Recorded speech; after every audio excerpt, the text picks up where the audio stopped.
Friends, target GS में आप लोग को स्वागत करते हैं। आज लेकर फिर आए एनटीपीसी सीबी2 एंड ग्रुप डी के लिए 50 इंपॉर्टेंट क्वेश्चन जो सेट नंबर 3 है। इसके पहले हम बता दूं दोस्तों, इस चैनल पर एनटीपीसी सीबी2 का फुल तैयारी किया जा रहा है। प्रतिदिन सेट प्रोवाइड किया जा रहा है। अगर ये बात किया जाए तो रुक्मिणी का जो वॉल्यूम 1 है उसका 30 सेट कंप्लीट कर दिया गया है और एसके झा का भी सेट धीरे धीरे कंप्लीट किया जा रहा है। इसमें केवल 5 कंप्लीट हुआ है। उसके बाद नए बुक आया है जो किरण प्रकाशन का, उसका भी 3 सेट कंप्लीट हो चुका है। तो जो लोग अगर जो एनटीपीसी का अच्छे से बेहतरीन तैयारी करना चाहते हैं तो इस चैनल को सब्सक्राइब करके बेल आइकन प्रेस कर लीजिए ताकि आने वाला हर वीडियो का नोटिफिकेशन सबसे पहले आपके पास पहुँच जाए। चलते हैं दोस्तों, अगर जो पीडीएफ लेना चाहते हैं, अगर सेट मारना चाहते हैं तो हमारे टेलीग्राम का लिंक इस वीडियो के नीचे दिया हुआ रहता है, वहां से आप टेलीग्राम भी ज्वाइन कर सकते हैं। चलते हैं इस क्वेश्चन के ऊपर 50 जीके जीएस जो कि ग्रुप डी और एनटीपीसी के लिए बहुत ही महत्वपूर्ण साबित होगा। वीडियो में बने रहे और क्वेश्चन को पूरी अच्छी तरह से देखें। अब चलते हैं क्वेश्चन के ऊपर। आ चुके हैं दोस्तों पहले क्वेश्चन के ऊपर। पहला क्वेश्चन नंबर कर रहा है कि बिमस्टेक का सचिवालय कहाँ स्थित है। तो बताना है दोस्तों बिमस्टेक के बारे में बता दूं दोस्तों, इसकी स्थापना जो होता है 1997 ईस्वी में किया गया है। अगर इसमें सदस्यों की बात किया जाए दोस्तों तो सदस्य की संख्या 7 है। सदस्य की संख्या कितनी है दोस्तों? 7 है, जो कि भारत की पड़ोसी है। इसका मुख्य सचिवालय पूछा गया तो इसका सचिवालय ढाका में स्थित है। तो ऑप्शन यहाँ 4 हो जाएगा इसका राइट आंसर। अब चलते हैं इसी के साथ अगले क्वेश्चन के ऊपर। अगला क्वेश्चन कर रहा है दोस्तों कि प्रसिद्ध जो गेटवे ऑफ इंडिया का डिजाइन किया गया था। बताना है दोस्तों गेटवे ऑफ इंडिया। अब आते हैं गेटवे ऑफ इंडिया पहले बात किया जाए दोस्तों तो गेटवे ऑफ इंडिया जो है भारत के मुंबई शहर में स्थित है। अगर ये बनाया गया था कब दोस्तों? यह जब जॉर्ज पंचम जो होता है, जॉर्ज पंचम के नाम सुने होंगे। जॉर्ज पंचम जब भारत आगमन हुए थे, पंचम जब भारत आगमन हुए थे उसके यादगार में गेटवे ऑफ इंडिया का निर्माण करवाया गया था। और निर्माण की बात किया जाए दोस्तों तो 1911 ईस्वी में किया गया था। इसकी पूछा गया है इसका डिजाइन, तो डिजाइन इसको द्वारा ऑप्शन सी हो जाएगा, जॉर्ज बेटेट के द्वारा इसका डिजाइन तैयार किया गया था। तो ऑप्शन सी हो जाएगा इसका राइट आंसर। अब चलते हैं इसी के साथ अगले क्वेश्चन के ऊपर। अगले क्वेश्चन का रहा दोस्तों 3 नंबर की भारत की शिक्षा के क्षेत्र में बताना है। इनमें कलाक्रम को लिखिए यानी कलाक्रम और इस सब के स्थापना के बारे में अगर जानकारी होगा दोस्तों तो इसको अच्छे तरह से कलाक्रम कर सकते हैं। अगर नहीं जानकारी है तो इस क्वेश्चन को स्किप करना पड़ेगा। तो हम चलते हैं इसके कलाक्रम के ऊपर। तो पहला बोल रहा है कि भारत के 3 विश्वविद्यालय की स्थापना कब किए गए थे। तो भारत की बात किया जाए दोस्तों, भारत के 3 विश्वविद्यालय की स्थापना जो किया गया था 1857 में किया गया था, लॉर्ड कैनिंग के समय में किया गया था। भारत की शिक्षा सेवा की स्थापना की बात किया जाए दोस्तों, शिक्षा सेवा के विभाग की स्थापना, यह स्थापना 1855 ईस्वी में किया गया था। ये भी लॉर्ड कैनिंग के समय में किया गया था। प्रांतीय शिक्षा की बात किया जाए दोस्तों तो यह भी किया गया। प्रांतीय शिक्षा की बात किया जाए दोस्तों, भारतीय शिक्षा सेवा की स्थापना प्रांतीय 1896 में होता है। प्रांतीय शिक्षा की सेवा की स्थापना 1855 ईस्वी में होता है, 1855 ईस्वी में किया गया है। सेंट्रल आयोग की बात किया जाए दोस्तों तो सेंट्रल आयोग तो जानते होंगे 1917 में किया गया। हंटर कमीशन की बात किया जाए दोस्तों तो 1882 में किया गया है। अगर जो रेलवे कमीशन की बात किया जाए दोस्तों तो 1902 में किया गया है। अगर इस तरह से ईस्वी अगर जो सबके मालूम होगा क्रम तो आप आसानी से इसको अरेंज कर सकते हैं। तो हम यहाँ पे लिखते हैं, आप अरेंज खुद कर लीजिएगा। तो इसका अरेंज की बात किया जाए दोस्तों तो अरेंज भी कर देते हैं, यानी कि पहला जो हो जाएगा दोस्तों प्रांतीय शिक्षा विभाग की स्थापना पहला हो जाएगा, यानी कि तीसरा पहले स्थान पर हो जाएगा। तो ऑप्शन नंबर 2 इसका राइट आंसर होगा। 3 एक ही में है, 1855 पहले स्थान पर है, बाकी इसका राइट आंसर 2 हो जाएगा 3 का। अब चलते हैं इसी के साथ अगले क्वेश्चन के ऊपर। अगले क्वेश्चन बोल रहा है, अगले दोस्तन क्वेश्चन कर रहा है कि सही जोड़ा सही बताना है।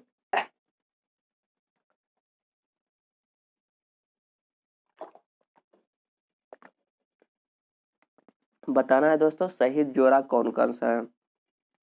तो बुर डिस्पैच का जो डलहौजी के समय में 1854 ईस्वी में किया गया था। बुर डिस्पैच की स्थापना हंटर आयोग तो अभी बताए ना दोस्तों, हंटर आयोग का स्थापना जो होता 1882 ईस्वी में किया गया। रेलवे आयोग तो अभी किए गए थे 1902 में किया गया। सेंट्रल आयोग की स्थापना 1917 में किया गया। स्थापना के बाद किया जाए दोस्तों। अब बोला सही जोड़ा, तो सही जोड़ा इसमें हो जाएगा दोस्तों बोर्ड डिस्पैच प्राथमिक शिक्षा से संबंधित है। ऑप्शन नंबर 1 इसका राइट आंसर हो जाएगा। बोर्ड डिस्पैच प्राथमिक शिक्षा से संबंधित है, यह सही जोड़ा है। हंटर आयोग शिक्षा से संबंधित है दोस्तों, माध्यमिक शिक्षा से नहीं। रेलवे आयोग भी शिक्षा से है लेकिन अंग्रेजी शिक्षा से नहीं। इस तरह से ऑप्शन 1 हो जाएगा 4 का राइट आंसर। अब चलते हैं अगले क्वेश्चन के ऊपर। अगले क्वेश्चन नंबर का रहा 5 नंबर कि इब्न बतूता जो एक तरफ लेखक है और दूसरे तरफ पुस्तक है, इसको मिलान कराना है। तो आप बताओ दोस्तों, आप बताना है आपको कि इब्न बतूता जो लेखक है कौन से बुक लिखे थे। तो इब्न बतूता की बात किया जाए दोस्तों तो किताबुल उल रहेला नामक पुस्तक जो है इब्न बतूता के द्वारा लिखा गया। अब बात आते हैं अल-बुरूनी। अल-बुरूनी के द्वारा लिखी गई पुस्तक कौन है। किताबुल हिंद के लेखक कौन है, तो अल-बुरूनी के द्वारा लिखा गया है। तो 1 के 5 2 को मिलता है दोस्तों, 3 और 4। अब चलते हैं ईसा में अमीर खुसरो की बात करते हैं। अमीर खुसरो द्वारा लिखी गई पुस्तक तुगलमा नीति है। तुगलमा नीति यानी 4 का 3। 4 का 3 एक ही में क्वेश्चन दोस्तों, तो यहाँ पे आंसर हो जाएगा 3। अब लेकिन सभी मिला लेते हैं। 3 का जो लिखा गया है दोस्तों ईसामी लेखक लिखा हुआ है फतवा सलातीन के द्वारा लिखा गया। मिराज सिराज के लिए द्वारा लिखा गया तख्तादी सिराज। ऑप्शन नंबर 3 हो जाएगा यहाँ पे राइट आंसर। समझ गए होंगे दोस्तों। तो अब चलते हैं अगले क्वेश्चन के ऊपर। अगला क्वेश्चन 6 नंबर क्वेश्चन का रहा है कि बिहार के जो मुंगेर शहर है किस नदी के किनारे स्थित है। बताना है दोस्तों, बिहार के जो जानते हो मुंगेर जो है किस शहर के किनारे बसा हुआ है। इसका राइट आंसर हो जाएगा दोस्तों गंगा नदी के किनारे बसा हुआ। ऑप्शन नंबर बी हो जाएगा इसका राइट आंसर। अब चलते हैं अगले क्वेश्चन के ऊपर। अगले क्वेश्चन नंबर 7 नंबर का रहा है कि बुद्ध के जीवन की घटना और प्रतीक को मैच कराना है दोस्तों कि बुद्ध के जीवन के घटना पर। तब क्वेश्चन का रहा है जन्म का प्रतीक क्या था दोस्तों। तो जानते हो जन्म का प्रतीक जो था, जलम का प्रतीक कमल व अषाढ़ था। गृह त्यागने के समय में क्या अपनाए थे दोस्तों, घोड़ा पर चले थे टांग पर, तो इसका हो जाएगा घोड़ा। ज्ञान प्राप्ति तो जानते होंगे दोस्तों, बोधगया में बोधगया के करीब निरंजना नदी किनारे पीपल पेड़ के नीचे ज्ञान की प्राप्ति हुआ था। और इसका 4 से मैच होगा। मृत्यु को जानते होंगे दोस्तों, जो महापरिनिर्वाण हुआ था कुशीनगर में, इसकी मृत्यु के समय स्तूप बनाया गया था। ऑप्शन इसको स्तूप कहते हैं। तो इस तरह से मैच हो गया दोस्तों। 1 के 3 हो जाएगा, 2 के 1 हो जाएगा और 3 के 4 हो जाएगा। ऑप्शन नंबर 1 हो जाएगा इसका राइट आंसर। अब आता है दोस्तों बुद्ध का। तो बुद्ध का जन्म की बात किया जाए दोस्तों, जन्म की बात किया जाए तो 563 बीसी में ईसापुर में इसकी जन्म होते हैं दोस्तों गौतम बुद्ध का। अगर जो मृत्यु की बात किया जाए दोस्तों, तो मृत्यु को तो जानते होंगे, मृत्यु के 80 वर्ष की अवस्था में 483 ईस्वी में 483 बीसी में इनको मृत्यु हो जाती है। बौद्ध के द्वारा 4 जगह बौद्ध संगीति कराया गया था दोस्तों।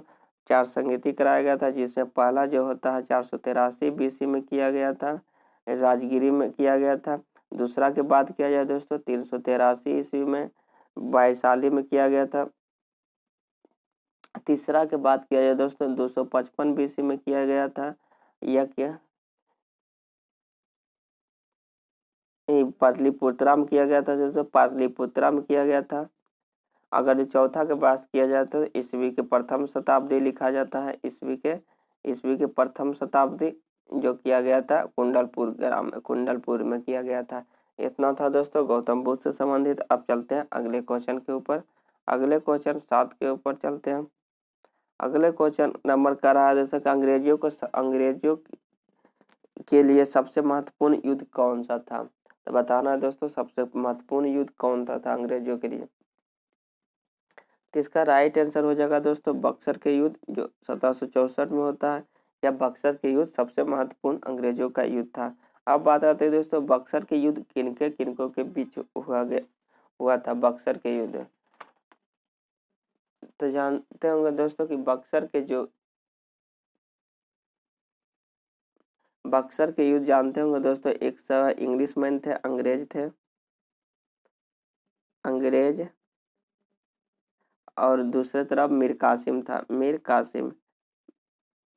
कासिम के साथ बंगाल के नवाब भी मदद कर रहे थे, जैसे सिराजुद्दौला ये सब मदद कर, लेकिन मीर कासिम महत्वपूर्ण थे। मीर कासिम था, अंग्रेज और मीर कासिम के बीच होता है। अगर जो बात की जाए तो बांडीबास की युद्ध 1760 में होता है। बांडीबास के युद्ध की बात किया जाए दोस्तों तो यह होता है किसके साथ, अंग्रेज, एक साइड अंग्रेज होता है और सेकेंड होता है फ्रांसीसी के बीच होता है, फ्रांसीसियों के बीच होता है, जिसमें से फ्रांसीसी की हार होती है, हर तरफ अंग्रेज की। बात की जाए पानीपत के तीसरे युद्ध के बाद दोस्तों, तो पानीपत के तीसरे युद्ध जो होता है किसके साथ होता है, यह होता है अहमद शाह अब्दाली और मराठा के बीच होता है, जिसमें मराठा की हार होती है। वही अब बात करते हैं दोस्तों, अब पलासी के युद्ध तो जानते होंगे दोस्तों, पलासी के युद्ध भी एक साइड अंग्रेज होते हैं, अंग्रेज और सिराजुद्दौला के बीच में होता है, सिराजुद्दौला के बीच में होता है, जिसमें सिराजुद्दौला की हार होती है। तो यहाँ से ऑप्शन नंबर 4 इसका राइट आंसर हो जाएगा। अब चलते हैं अगले क्वेश्चन के ऊपर। अगला क्वेश्चन नंबर 9 नंबर का रहा है दोस्तों कि भारत की कौन सा सुमेलित नहीं है, सुमेलित बताना है दोस्तों, कौन सा सुमेलित है। तो खनमा के युद्ध बाबर और राणा सांगा के बीच होता है, बिल्कुल सही है दोस्तों, यह होता है 1526 ईस्वी में। बाबर के द्वारा लड़ाए गए 4 युद्धों में से महत्वपूर्ण युद्ध है खनमा का युद्ध, पहले पानीपत के युद्ध। पानीपत का युद्ध प्रथम युद्ध है दोस्तों, 1527 में होता है, सॉरी दोस्तों, यह खनमा का युद्ध 1527 ईस्वी में होता है। पानीपत के युद्ध 1526 ईस्वी में होता है, बाबर इब्राहिम लोदी के बीच। अब चलते हैं घग्गर के युद्ध, जो 1529 में होता है। 1529 में बाबर और मोहम्मद गोरी के बीच नहीं दोस्तों, बाबर और मेदिनी राय के बीच होता है, बाबर और अफगानों के बीच होता है, अफगानों के बीच, बाबर और अफगानों के बीच होता है दोस्तों। चौसा के युद्ध गलत है दोस्तों, ये भी गलत है, हुमायूं और शेरशाह सूरी के द्वारा किया गया था, यह किया गया था 1539 ईस्वी में दोस्तों। तो यहाँ पे 2 क्वेश्चन गलत है, 2 ऑप्शन गलत है दोस्तों। एक तो घाघरा के युद्ध बाबर और मोहम्मद गोरी लिख दिया गया, यहाँ पे गलत होगा, यहाँ अफगान होना चाहिए। चौसा के युद्ध बाबर की जगह पर हुमायूं होना चाहिए, हुमायूं और शेरशाह के द्वारा किया गया था। तो यह क्वेश्चन 2 के दोनों ऑप्शन होगा, बी और सी सही हो सकता है दोस्तों। तो अब चलते हैं, आप सही कर लिए होंगे। अब चलते हैं अगले क्वेश्चन के ऊपर। एग्जाम में ऐसा क्वेश्चन गलत नहीं आता है दोस्तों, आता है तो छोड़ देने में अच्छा रहता है। अब कह रहा भारतीय संविधान बेंच का कम से कम कितने न्यायाधीश होना चाहिए, संवैधानिक जो बेंच होता है उसमें कम से कम कितने न्यायाधीश के होना चाहिए दोस्तों। इसका राइट आंसर हो जाएगा 5। इसमें जो होता है न्यायाधीश की संख्या 5 होना चाहिए, ऑप्शन नंबर बी इसका राइट आंसर हो जाएगा। अब चलते हैं अगले क्वेश्चन 11 के ऊपर, कह रहा है कि किसका संबंध बजट से है, बताना सुन बजट शब्द। तो बता दूं दोस्तों, संविधान में बजट शब्द का क्वेश्चन आता है दोस्तों कि भारतीय संविधान में बजट शब्द का अनुच्छेद बताना है। तो संविधान में बजट का उल्लेख नहीं किया गया, तो इस तरह से क्वेश्चन यहाँ से भी। तो आप पूछ रहा है कि संबंध बताना है, तो यह कटौती प्रस्ताव से संबंधित है, ऑप्शन नंबर 3 हो जाएगा इसका राइट आंसर। अब चलते हैं अगले क्वेश्चन के ऊपर। अगला क्वेश्चन नंबर 12 नंबर का रहा है कि क्षेत्रफल की दृष्टि से सबसे बड़ा झील बताना है दोस्तों, क्षेत्रफल की दृष्टि से सबसे बड़ा झील। सबसे बड़ा झील होगा दोस्तों, ऑप्शन 4 होगा कैस्पियन सागर सबसे बड़ा झील होगा। अगर कैस्पियन सागर के क्षेत्रफल की बात किया जाए दोस्तों तो 37 लाख 1,000 होता है।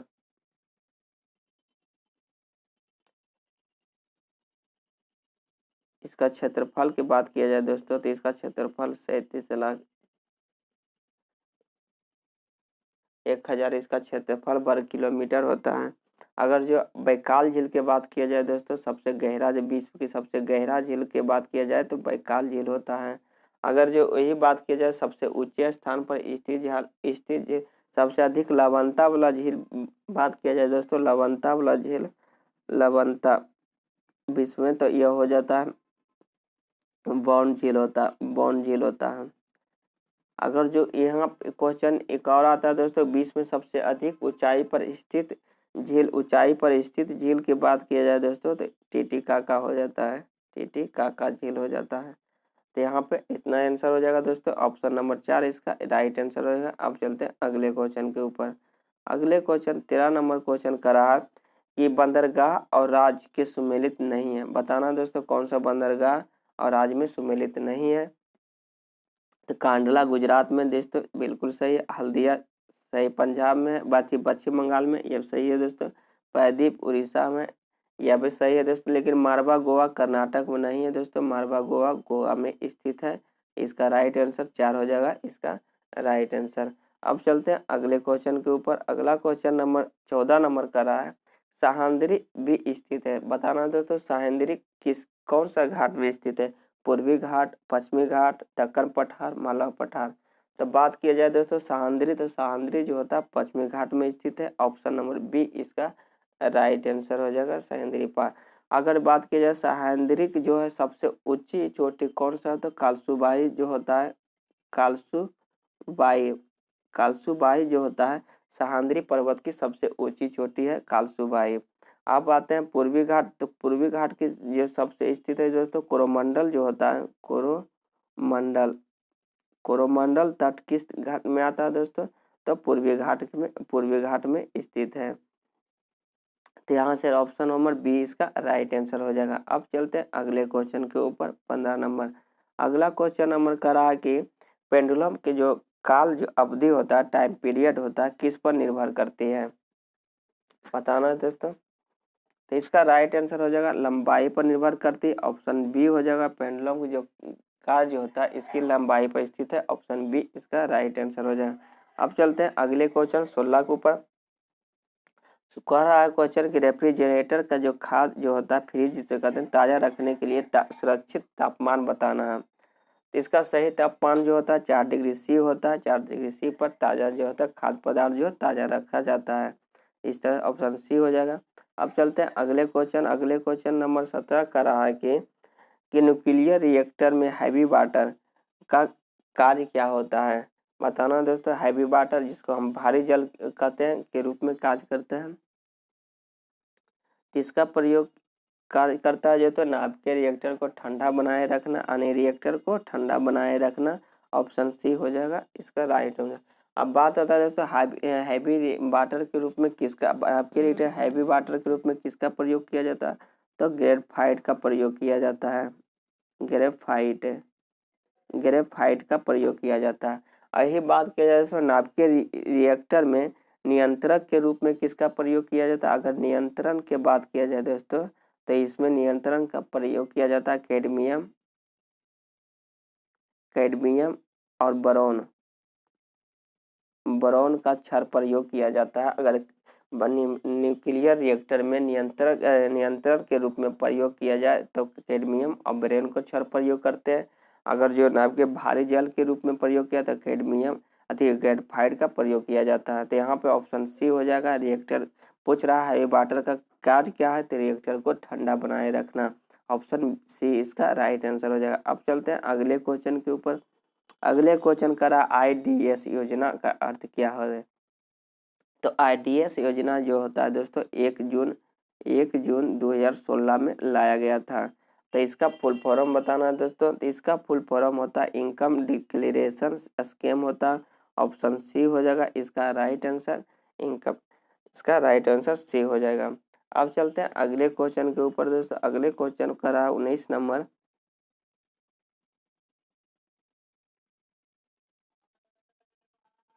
19 नंबर क्वेश्चन का रहा कि भारत में सर्वाधिक पाए जाने वाली मिट्टी कौन सी है। तो जानते होंगे दोस्तों भारत में सर्वाधिक पाए जाने वाली मिट्टी जो होती है जलोढ़ होती है। भारत में सब लगभग 22% इसका जलोढ़ मिट्टी का जो बात किया जाए तो लगभग 22% जलोढ़ मिट्टी पाया जाता है।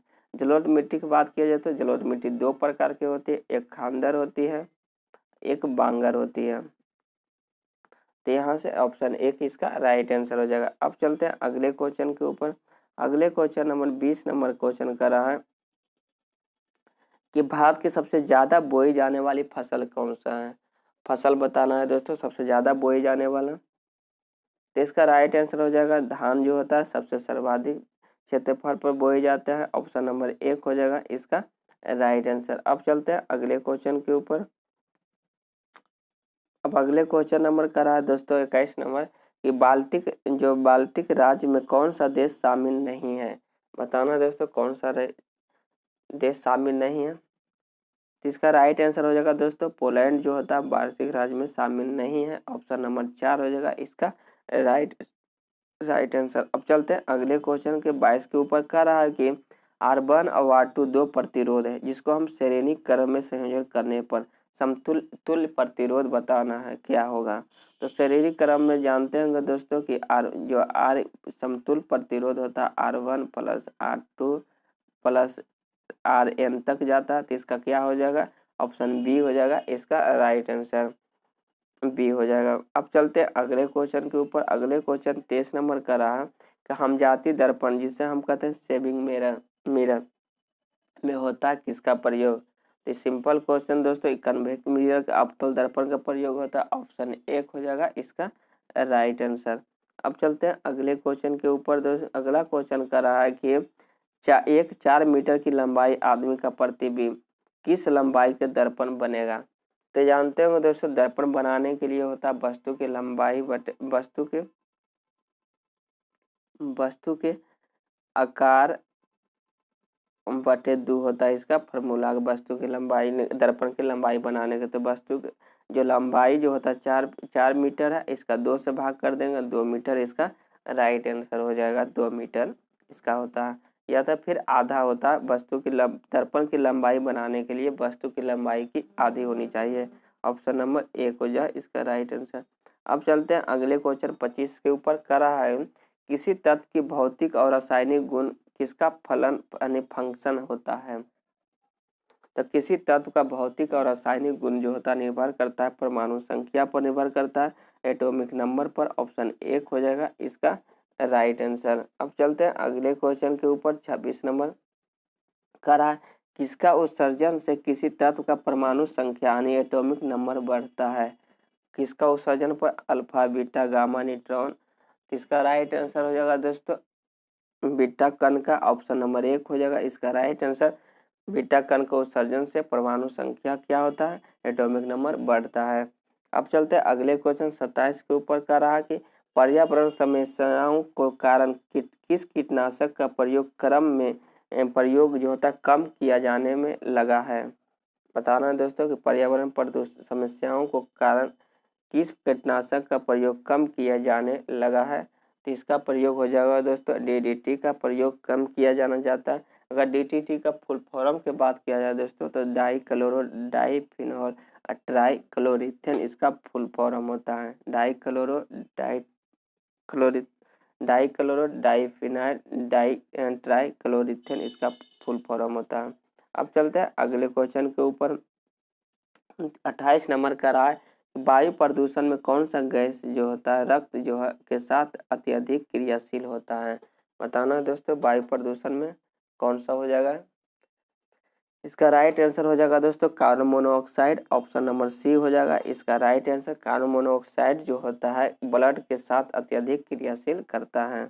अब चलते हैं अगले क्वेश्चन के ऊपर। अगले क्वेश्चन 29 नंबर का रहा है मनुष्य के भोजन का पाचन किस अंग से होता है।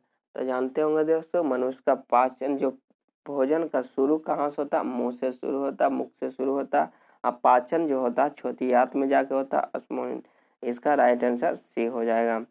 अब चलते हैं अगले क्वेश्चन के ऊपर। अगले क्वेश्चन 30 नंबर का रहा है कि सेरेब्रम जो मस्तिष्क का एक भाग है जो किस भाग में पाए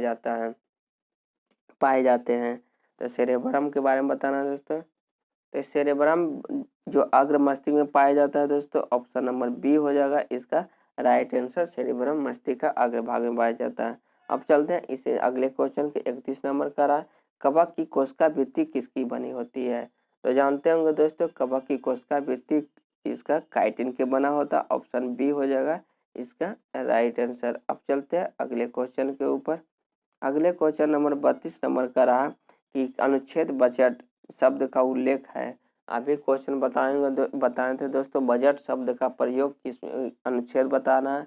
तो बजट शब्द का बात किया जाए दोस्तों, तो संविधान भारतीय संविधान में बजट शब्द का कोई भी अनुच्छेद नहीं दिया गया। तो ऐसा हो जाएगा इनमें से कोई नहीं, किसी में नहीं।